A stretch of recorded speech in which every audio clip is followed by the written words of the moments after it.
Baik teman-teman sekalian, kita lanjutkan.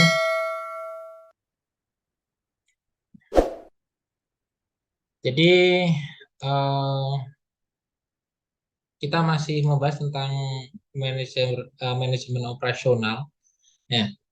Jadi bisa kita ketahui bahwasanya banyak kegiatan yang membutuhkan yang namanya manajemen operasional.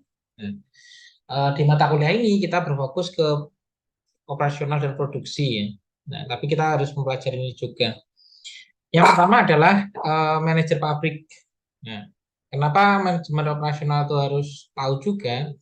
Karena manajemen pabrik termasuk keahlian di bidang perencanaan produksi, manajemen pembelian, manajemen persediaan, termasuk pengelolaan karyawan di bagian operasional maupun pengelolaan sumber daya lainnya yang dipergunakan di pabrik.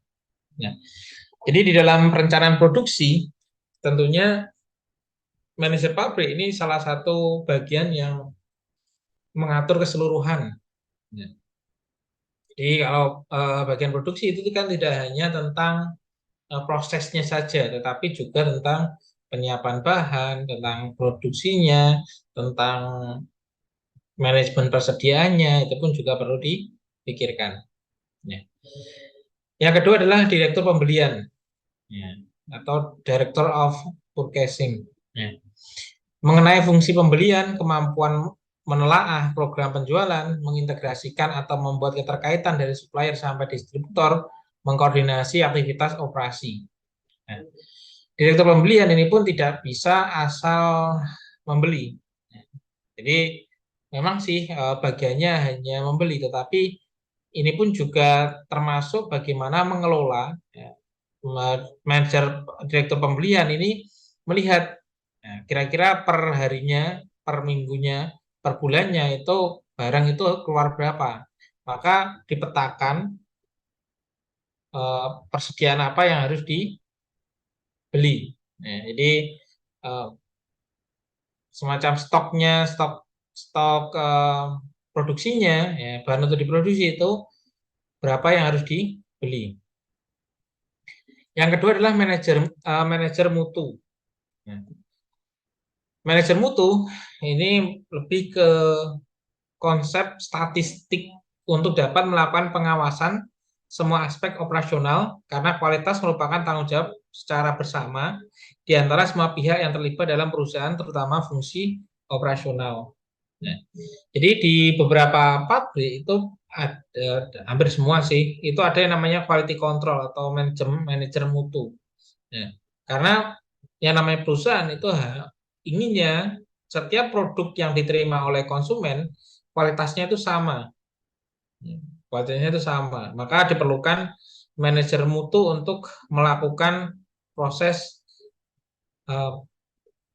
menetapkan bahwasanya standarnya itu seperti yang diinginkan oleh perusahaan.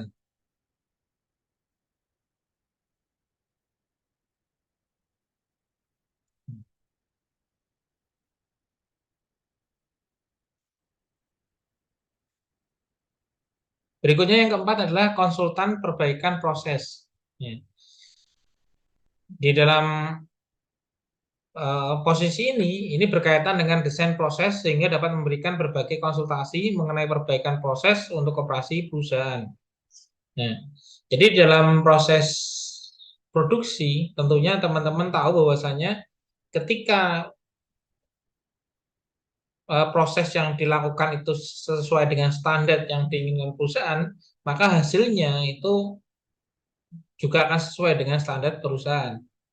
Ya, maka itu di awal. Kalau berikutnya perbaikannya bagaimana? Perbaikannya bisa kita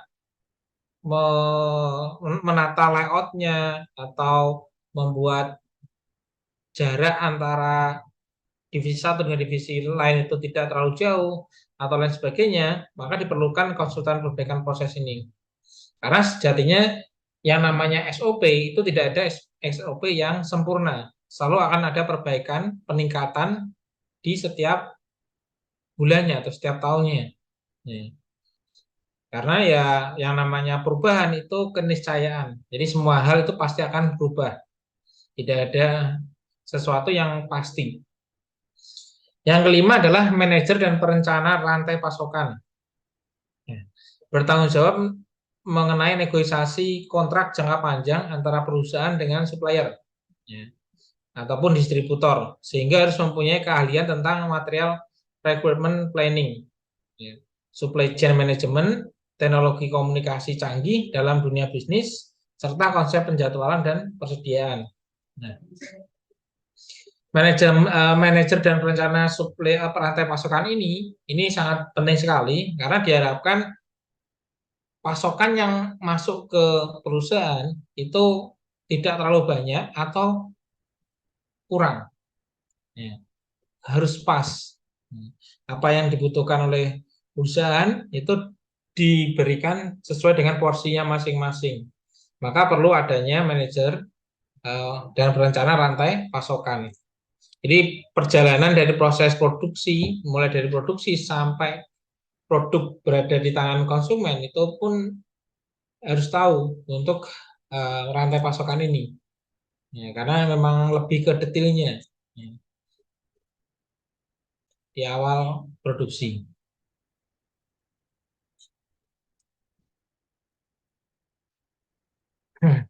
Nah, secara singkat ya di tahun untuk sejarah dari manajemen operasional ini sudah dicetuskan oleh Eli Whitney tahun 1800 bahwa ahli manajemen yang mempopulerkan konsep standarisasi dan pengendalian mutu dengan menghasilkan produk yang dapat dibongkar pasang untuk jenis produk senjata yang dapat dijual dengan harga tinggi. Mulai berkembang di tahun 1881 oleh Frederick W. Taylor, beliau dianggap sebagai bapak ilmu manajemen, ya, yang memberikan kontribusi pada keyakinannya bahwa manajemen bisa menjadi lebih kuat dan agresif dengan cara memperbaiki metode kerjanya.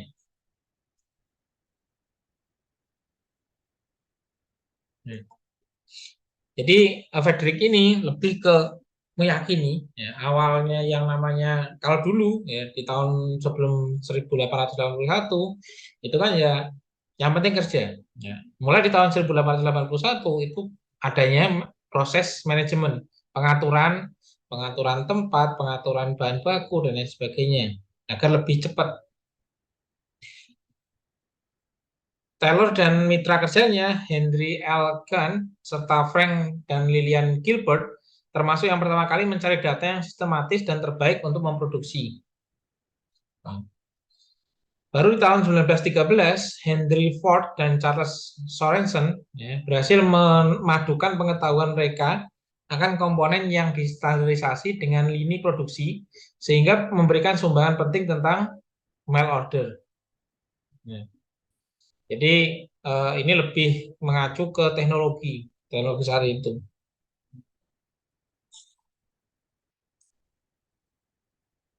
Nah, kalau dibuat tabel itu seperti ini, teman-teman.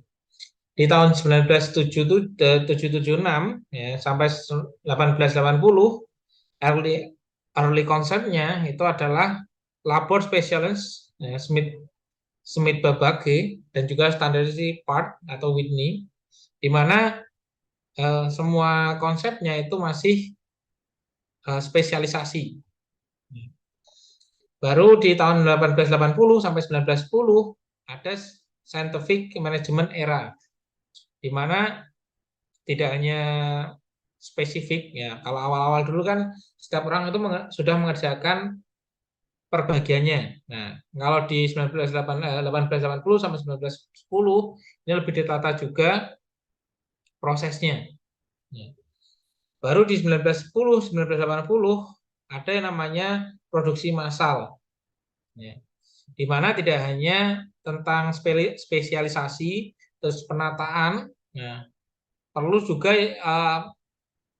perjalanan moving assembly line atau perjalanan dari rantai pasokan atau bahan mentah menjadi sebuah produk itu pun juga diatur.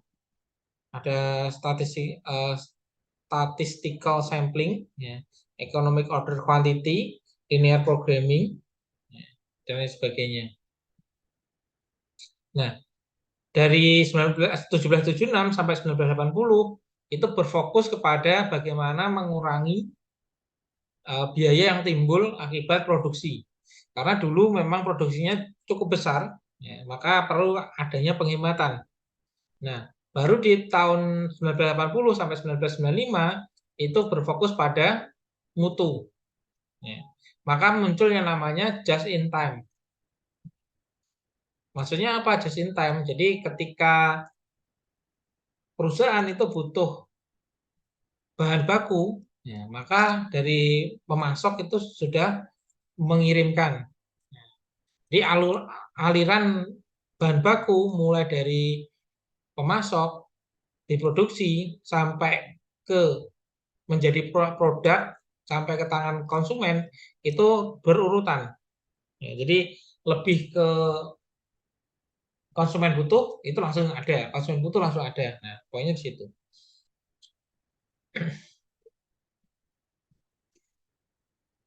Ada juga komputer aided design electronic data interchange. Ya, itu pun pakai komputer untuk membuat alurnya.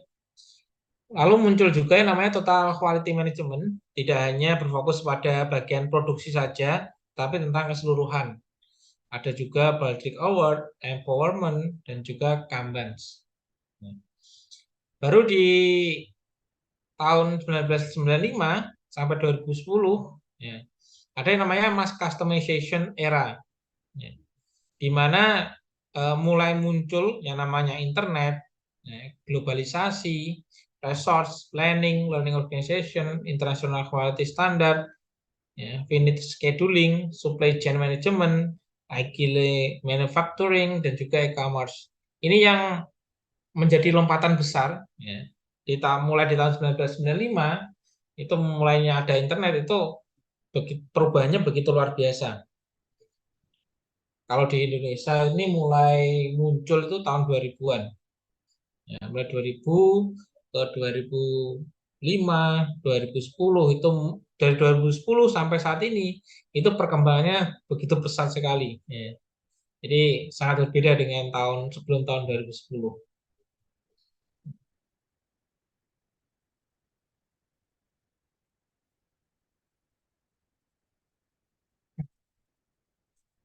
Contoh kegiatan manajemen operasional, ya, di sektor barang dan juga jasa.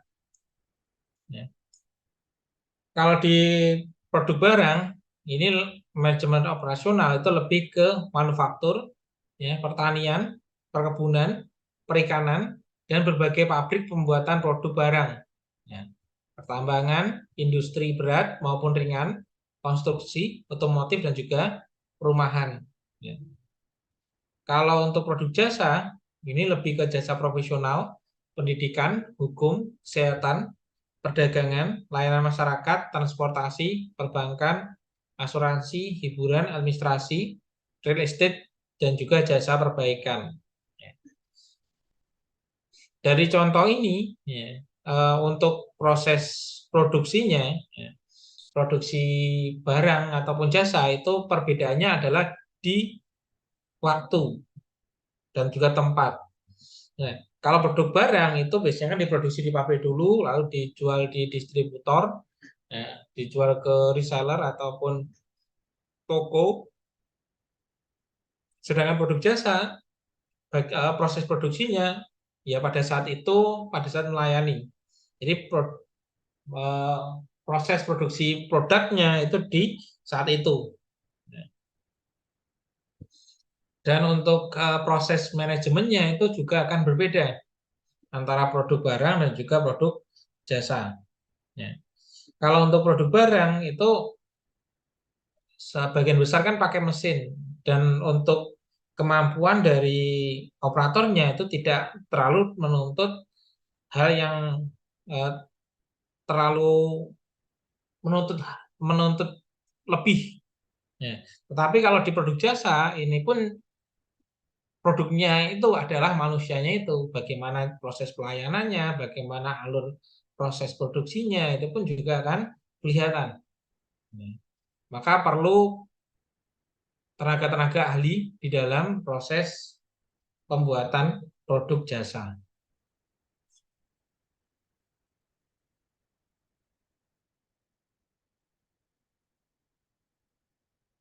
Nah, berikutnya adalah kecenderungan terbaru yang menarik dalam manajemen operasional. Ya, berada di tabel di bawah ini. Tantangan dinamis dalam manajemen operasional. Ya. Jadi perbedaan antara proses produksi ya di zaman dahulu kala dengan sekarang itu sangat signifikan. Ya.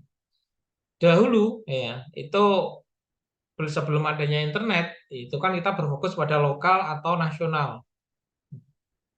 Penyebabnya adalah biaya rendah, komunikasi global, transportasi lancar. Ya. Karena adanya perang harga, adanya promosi yang masif di internet, di TV ataupun di radio, dan juga kemudahan dalam proses distribusi, maka sekarang ini berfokus kepada global. Ya. Banyak produk-produk home industry itu yang sudah ekspor itu juga sangat banyak sekali. Ya. Maka perlu adanya perubahan di dalam proses produksinya. Berikutnya yang kedua adalah dahulu itu jumlah pengiriman itu besar. Ya. Jadi langsung dari umpamanya kita punya produk nih satu truk, nah itu langsung dikirim ke daerah, ke satu kota lain. Di sana itu ada distributornya yang menampung ke daerah-daerah lebih kecil. Ya. Contohnya dari kota ke pelosok desa dan lain sebagainya. Dengan perubahan zaman saat ini, adanya siklus produk singkat, perlunya modal untuk mengurangi persediaan, maka muncul yang namanya pengiriman JIT atau just in time. Di mana kalau dulu kan satu truk langsung uh, ditempatkan di satu distributor. Nah, kalau sekarang ya apa yang dibutuhkan oleh uh, konsumen itu dipenuhi ya oleh perusahaan. Ya. Jadi contohnya adalah ketika pesanannya 10, nah dari pabrik itu pun juga akan menyediakan 10. Jadi berurutan terus-menerus continue. Ya. Yang ketiga adalah pembelian dengan tawaran terendah. Kalau dulu adalah uh, pembelian dengan tawaran terendah, semakin murah semakin laris. Dengan kemajuan zaman, maka ada yang namanya penekanan mutu butuh masuk yang terlibat peningkatan produksi. Ya. Jadi kalau saat ini banyak orang itu lebih memilih adalah mutu. Ya. Percuma kita beli produk yang murah tapi akan rusak 1 atau 2 tahun ke depan. Ya. Banyak orang yang lebih milih lebih mahal sedikit, tetapi lebih awet 10 sampai 20 tahun. Ya. Karena apa? Karena sekarang eh, muncul yang namanya e-commerce, ya. Kemudian dalam proses pemarketing dan lain sebagainya, maka dibutuhkan juga yang namanya kemitraan rantai pasokan. Ya. Jadi dalam satu perusahaan itu tentunya punya banyak supplier, ya. Banyak supplier untuk memberikan rantai pasokan. Nah, di dalam proses rantai pasokan ini pun juga ada yang perencanaan sumber daya perusahaan. Nah, jadi tentunya yang namanya perusahaan kalau dengan perkembangan yang begitu besar, ya kan, dengan perputaran yang begitu cepat, maka butuh yang namanya eh, perencanaan sumber daya perusahaan. Ya, kekuatan dari perusahaan itu berapa, maka diputar secepat mungkin. Ya. Jadi teman-teman sekalian, ukuran kesuksesan dari sebuah perusahaan itu bukan seberapa besar keuntungannya, tapi seberapa besar perputaran uang yang berada di perusahaan. Seperti itu.